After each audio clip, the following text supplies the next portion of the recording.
Very good, too, and fast and deadly. Horrible, actually.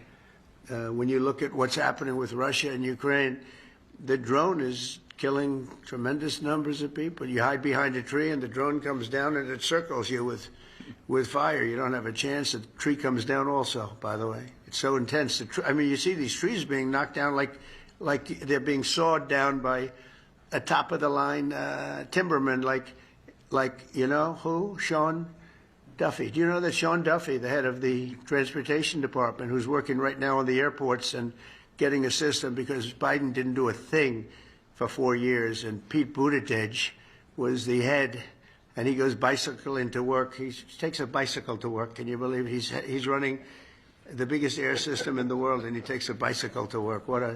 And they say he's going to run for president. I don't see it. Who knows, right? But I don't see it.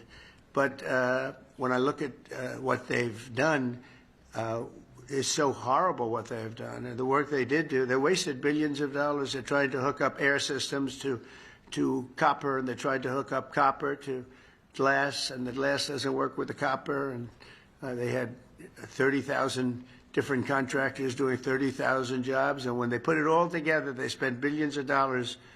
It didn't even come close to working. And we're going to be giving out a brand new system. It's very important. We'll have the best system, and we think we know who that system is. But we have a lot of bidding. But we want one check. We want a unified system. We don't want to have 5,000 contractors in all different places. Some digging ditches and some not doing ditches because they want to go by satellite. Satellite seems to be the way to go. But so we're going to be giving that out pretty soon. But what people don't know about Sean, because I mentioned lumberjacks, that Sean. You probably didn't know this. That I'm not talking about this Sean. This Sean, no, not this is not. This is a different Sean. Sean Duffy, the head of transportation. He's a great Sean, though, I have to tell you. But Sean Duffy was the world champion for 5 years, climbing trees and down, up and down, world champion. So that's what you call a serious lumberjack, and he's doing a fantastic job too. A really respected guy and a terrific guy. And I mentioned the champion because when somebody's a champion, he's the world champion for a long time. He came down, when you come down those trees, coming down at a rapid, he said that started getting you back. You will often break your back. You miss a shot and you're coming down a lot faster than the human body was meant to come down. But he's doing a fantastic job at transportation. But this has been a very historic trip. I watched some of the people talking about it, and even what I would perceive as enemies of ours, people that are not fair from the press. He seems to talk an awful lot about people breaking their backs, like the farmer not too long ago, that if you break your back, you just die. I wonder if that's what happens when people fall down the stairs.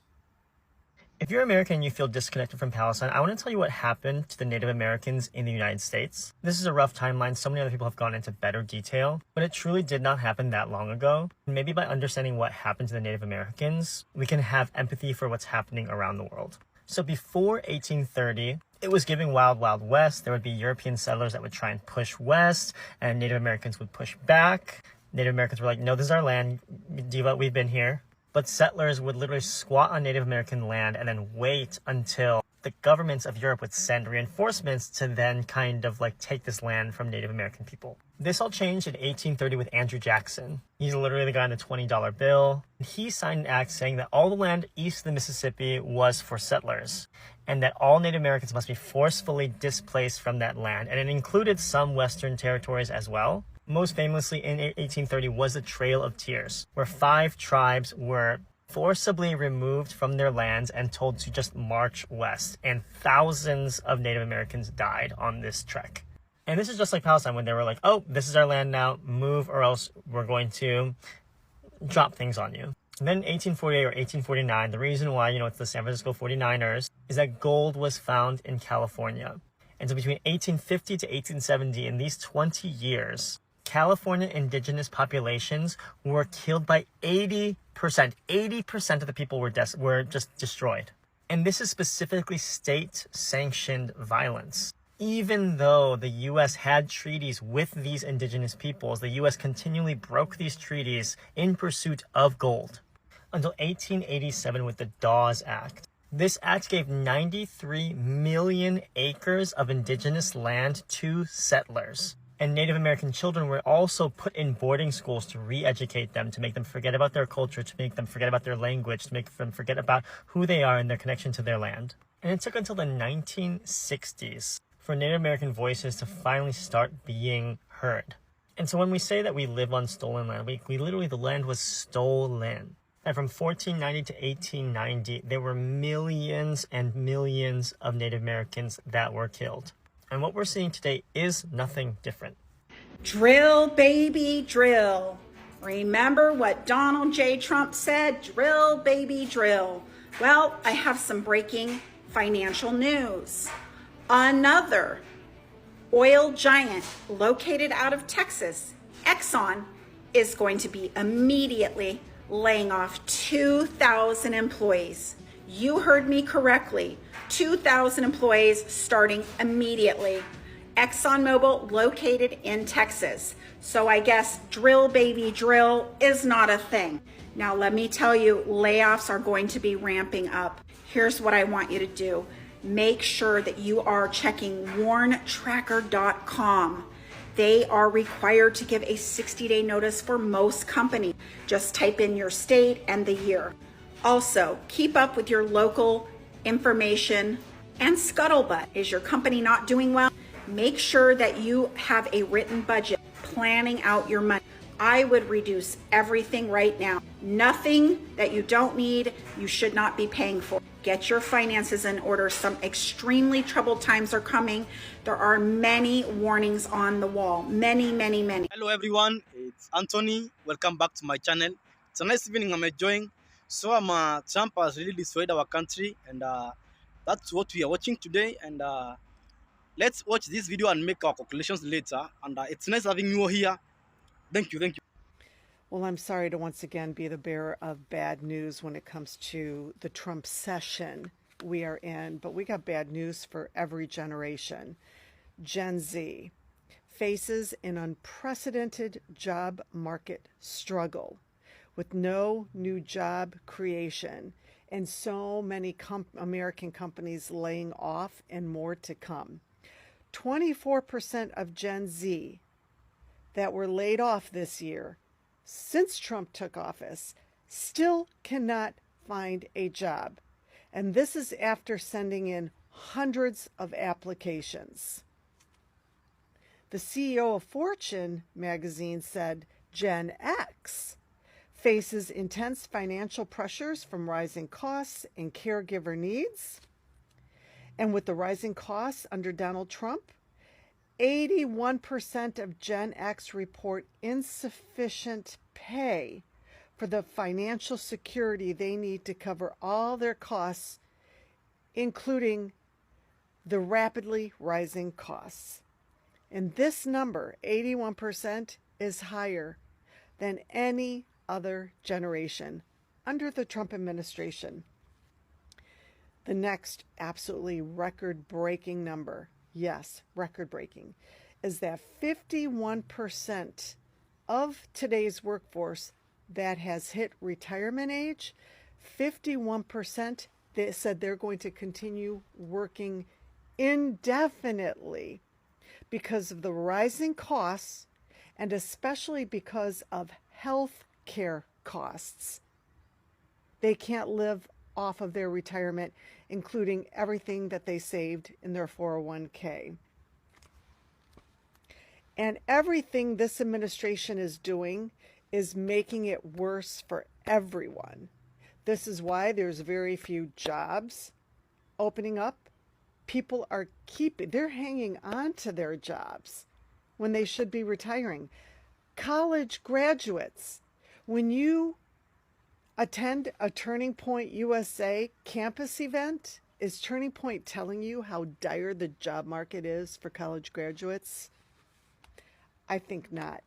And healthcare, going in the completely wrong direction under Donald Trump. It's bad news. Did you know that China is not fighting back against Donald Trump's tariffs, with tariffs. Instead, China is, like Beijing, is blocking U.S. exports like beef, poultry, eggs. So they're blocking them. They cannot be imported into China from the U.S., along with natural gas. So what they're doing is China is implementing trade barriers. So they're no longer ordering products from us, including soybeans. And they are specifically targeting red states like Iowa and Nebraska. These non-tariff moves are pretty genius, I have to say. And they use things like canceled licenses that they have with beef, poultry, and stuff like that, suppliers. And what they're doing is they're calling them out on safety accusations, bacteria, disease, etc., etc. And instead, China is just shifting, and they're buying beef, poultry, and whatnot from countries like Australia. And they're getting soybeans from Brazil. And now all of the producers, mainly farmers, in the red states are absolutely freaking out because they're losing all of this money, all of these orders from China. And it's a lot of orders. So the unintended consequence of this also would mean that things like egg prices should start dropping, because if China stops buying eggs, that means these guys are going to have a surplus of eggs. And if they have a surplus of eggs, egg prices should drop. But that wasn't the goal of Trump's tariffs. But these devastating results, they can cost Trump a lot, including any political support from his base, or just from Republicans and people who voted him into office, and now they're hurting. I read this one thing on the Economic Times that said a guy named Ben Lilliston of the Institute for Agriculture said, a tariff, you can just pay it, but this is a full restriction. So Trump didn't see that one coming. That means no workaround sales, as he points out, just a complete stop to trade in some cases. And many people are asking, could Trump's core states feel the economic heat? And the answer is yes, and they already are. Over 90% of U.S. beef exports to China have stopped. In the same article that I read, it said, why is China targeting Trump's base with trade restrictions? And the answer is because many of the industries being hit, beef, gas, poultry, are based in red states that strongly support Trump. So China is, they're really playing hardball here. This is a warning message to all the women that live in the United States of America. The Vice President of the United States, J.D. Vance, has just come out and said he wants to check every woman that leaves their home state to make sure they're not pregnant. And if they're pregnant and they leave the state, when they come back, they're going to be checked again to make sure they didn't have an abortion in another state. It's 2025. They've already overturned Roe v. Wade. Women that are listening, please understand where this is all going. Your rights are going to be stripped under this administration and all the cronies that are going to follow if Trump's people continue to be elected and followed. You know where it's all going? This is what they want to live on. Guys, don't forget to leave your comments in the comment section, because I'll be reading, I'll be replying, and above all, we'll be engaging about the real issues affecting our country. And if you are here too, you can go watch my post. I really make amazing community posts. Go watch my post and even my short videos. So let's make conclusions. After I have digested these things, I just have some thoughts, and I'm going to just like rant for a second. I am 41 years old. I was, a senior in high school or something when 9/11 happened. My frame of reference for how presidents act and the way that they treat the seriousness of war and combat and the military and the country starts there. Okay. And at the time, I didn't really have a whole lot of, political thoughts. I was in high school, and I I think along with all of my other millennial friends, like at a certain point, we started to be like, why are we in Afghanistan and Iraq? What is this really about? Like, so we started to have some thoughts about that after a little bit. But essentially, I didn't really have a whole lot of negative feelings, especially not initially when that happened against George Bush. And now I'm very far to the left. So when I think back about the George Bush presidency and his policies, I don't agree with it. There's a lot of things I don't agree with. But I remember him unifying the country. I don't agree with the mission that we were going to do, but the way that he spoke to the American people was not partisan. It was very unified. And I remember him going to a mosque and trying to tamp down the, Islamophobia that was going around, and that was very easy to latch onto for some people. And he tried, at least, it seemed like, to, focus everybody's energy on a unified effort, however flawed that might have been, and to be the president for everybody. Obama certainly did that. I know that there are people that think that Obama was divisive, but honestly, I think if you think that, then you need to take a seat and be honest with yourself about why you think that, because I think it has a lot more to do with him being the first black president than it does about anything he ever did, because he really wasn't divisive at all. His whole thing was hope and change and unity. He tried as best he could to unify the country.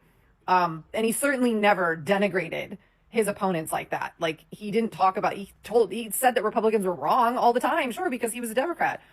But Bush did that too. He said Democrats were wrong because he was a Republican. But neither of them, and Biden either, none of these presidents in my lifetime have ever denigrated half the country that doesn't agree with them politically.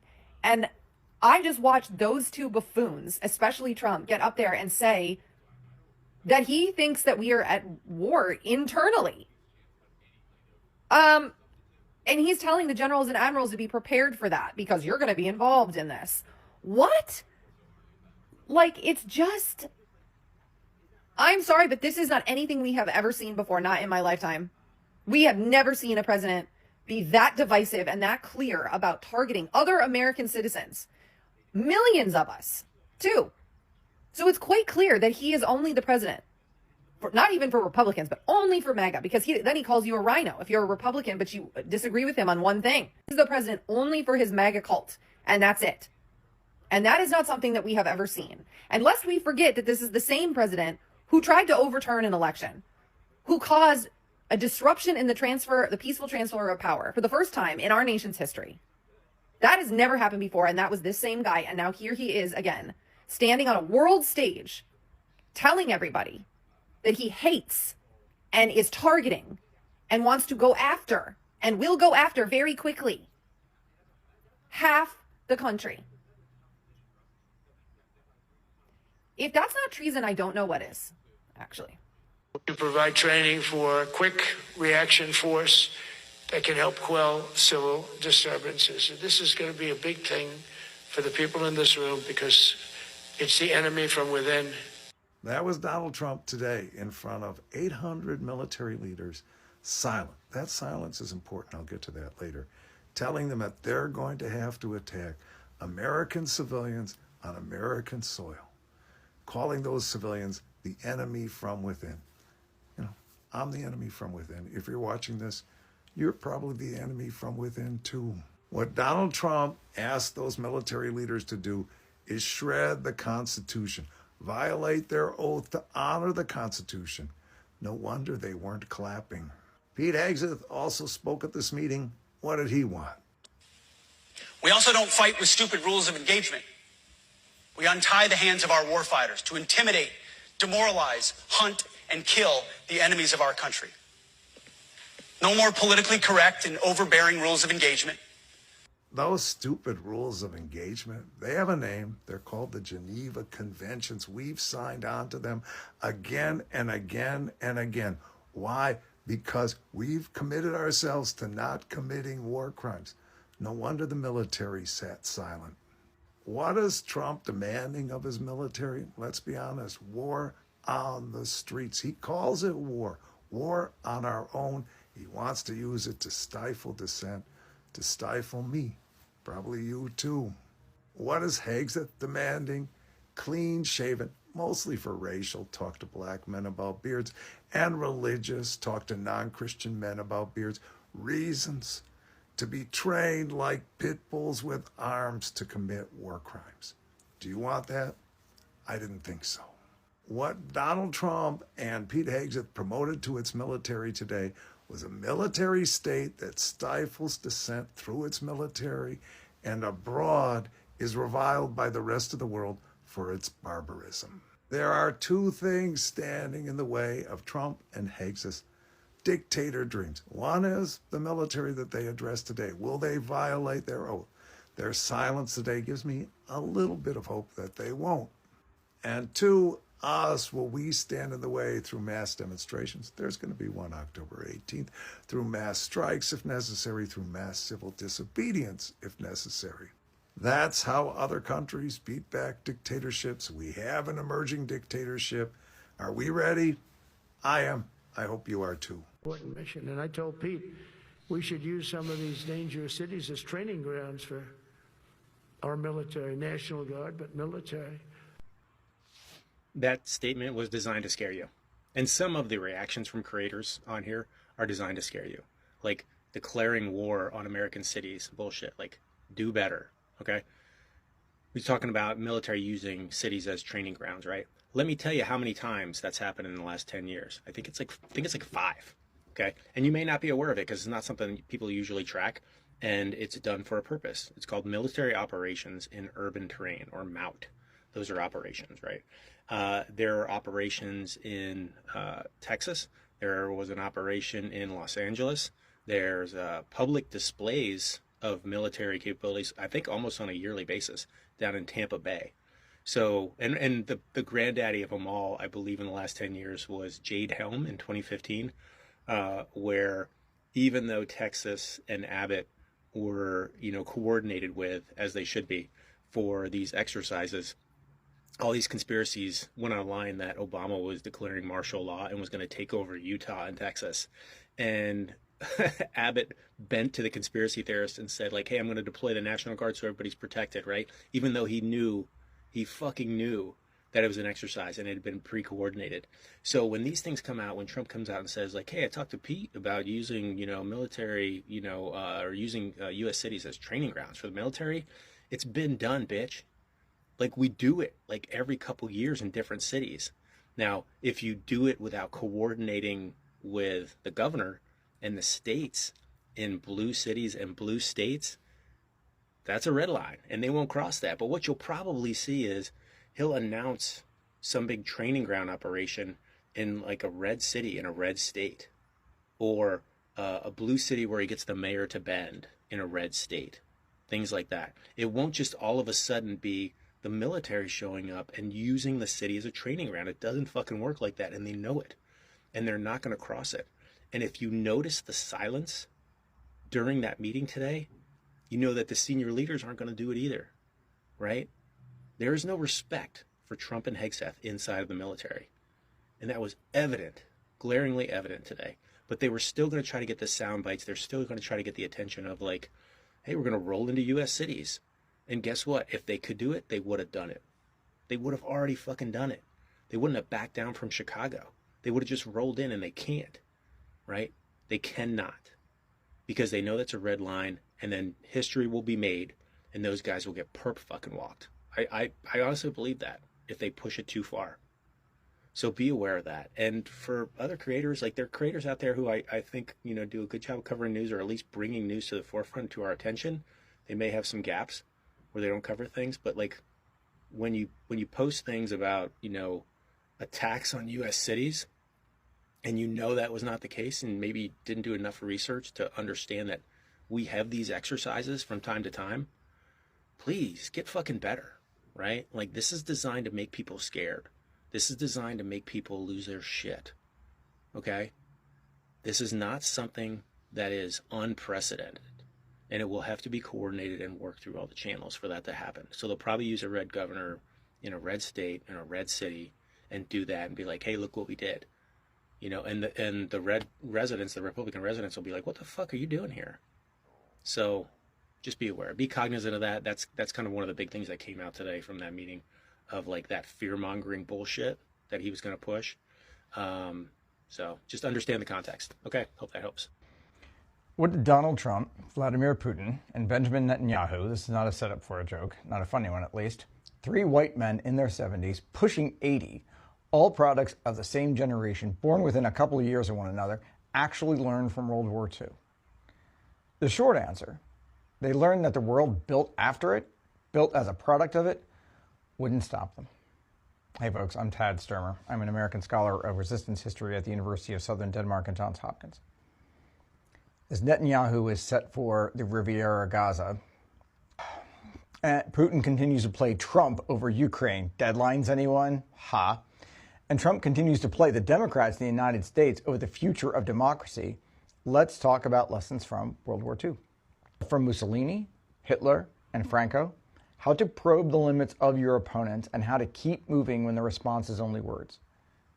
In the chaos left by World War I, Mussolini was the first of the fascists to test the system. For his plans, he needed to know whether the League of Nations meant what it said by kind of the first never again. He bet the Allies didn't mean it, that all the loss of the Great War was too fresh, that they would be too afraid, especially for their own political lives, to risk another conflict. So he invaded Ethiopia in 1935 to try out his thesis. The League, of course, condemned him. Strong statements. They imposed sanctions, but they didn't work. They were weak. They excluded oil, the only thing that might have made Mussolini pay attention. And then it was undercut by Britain and France's own secret plan to carve up Ethiopia between Italy and some sort of puppet state they would set up. And Mussolini rolled on. The lesson that he took from Western leaders, that they're weak. Democracy makes them cautious. They're afraid to act. You push your point, they're going to back down. They will always back down. Just keep going. Hitler watched. Ethiopia had been swallowed whole, and the democracies had done nothing real. He started kind of small, but pointed, remilitarizing the Rhineland, moving back in March 7, 1936, in open violation of the terms of the Treaty of Versailles that ended World War I. They would have to pay attention to that, right? Ripping up an entire important section of it, taking back part of this land, and, by the way, restoring your military and air force? Rewrite the ending of World War I right in front of them? Certainly France and Britain and the United States would want to make sure all those lives meant something, right?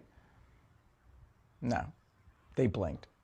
Then Hitler moved on to Austria, the Anschluss, March 1938, then Munich, September 1938. The Sudetenland handed to him by Britain in the name of peace in our time, words on a piece of paper. Then March 39, the rest of Czechoslovakia.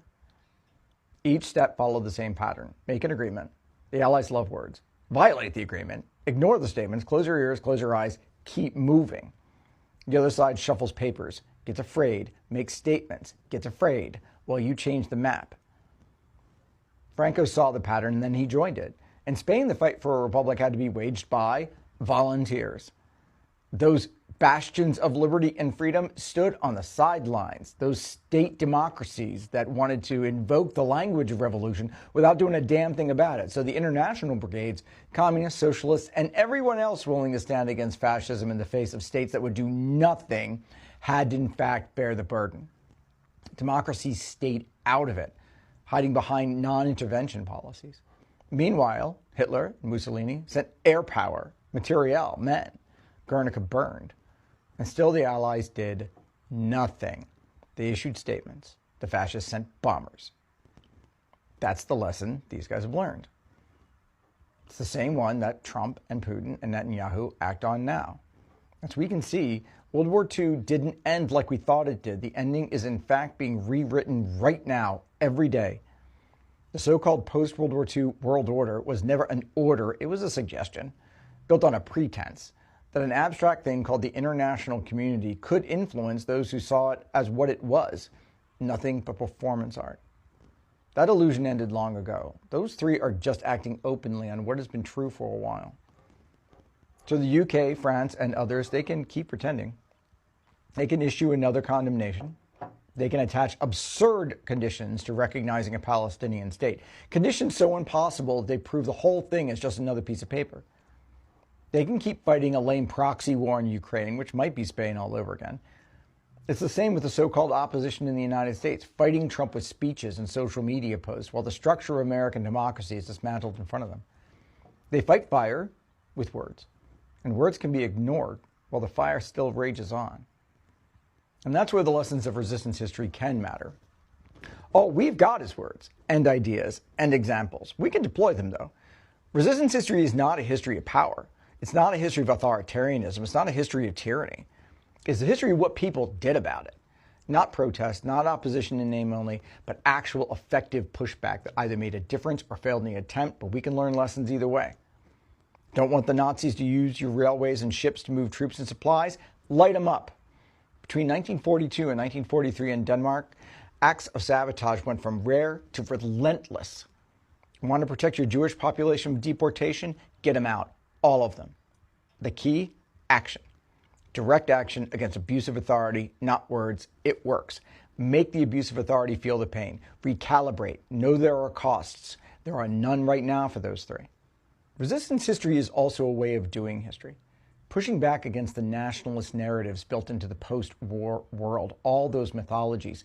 Resistance history seizes the archives and tells the truth that those power want buried. Because those myths serve authority, not understanding. As a colleague just told me, critical history is what the fuck. Bottom-up history is fuck me. And resistance history is fuck you. I can kind of get with that. And what would resistance history teach us about all this? That these men will not stop. They must be stopped. They must have an incentive to change course, to start counting a cost. Right now, none of them are paying anything. Mussolini, Hitler, Franco didn't pay until millions of lives were already gone. Franco never did. The toll is ticking again. The institutions people once dreamed would protect them have been revealed as nothing more than stage props in a bad play, and historians know how that play ends.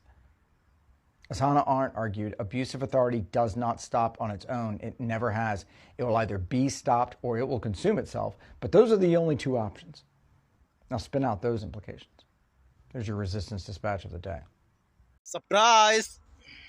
We have reached the end of this video, and it was amazing having you all, because I too was watching.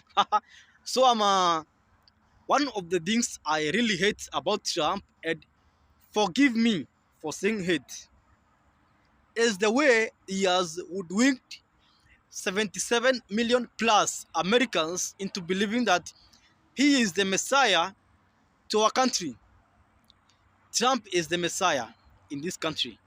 It's really something I cannot cope with. It's something I cannot even come to terms with.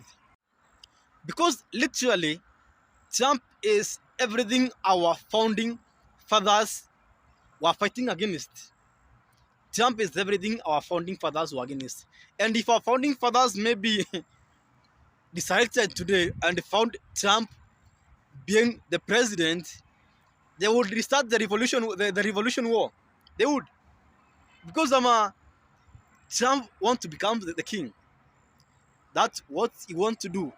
Trump wants to reverse whatever we have gained as a country over decades, over centuries, everything. That's what he wants to do. Trump wants to replace the Constitution with Project 2025. Yes. Trump called military generals the last time to lecture them. You know what he wanted?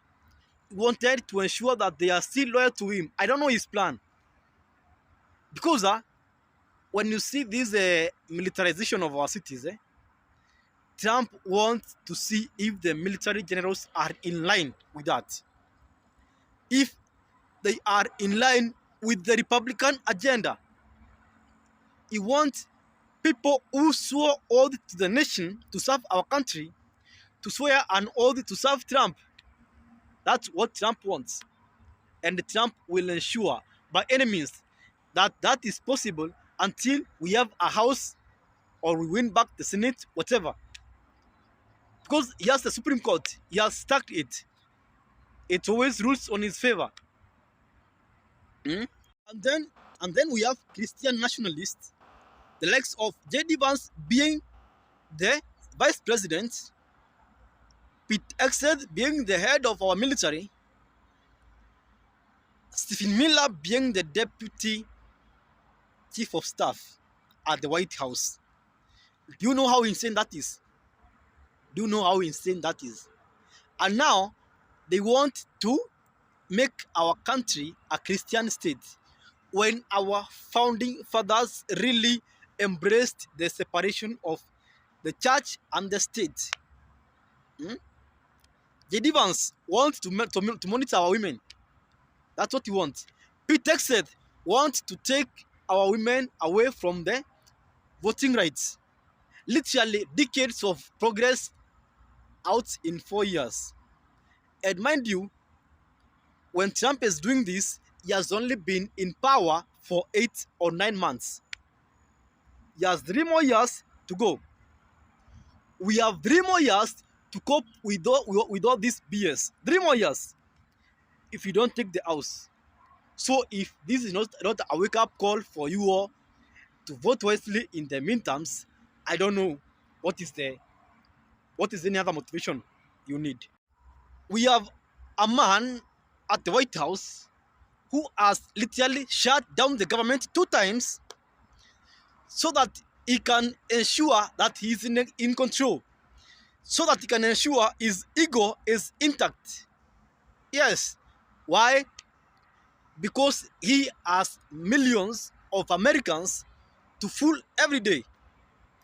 And if you remember well, if your memory serves you well, one of the reasons that made Trump unimpeachable and one of the reasons that made Trump hijack the Republican Party is because if he couldn't win in the Supreme Court, he couldn't win in the House, he couldn't win in the Senate, he went back to the electorate.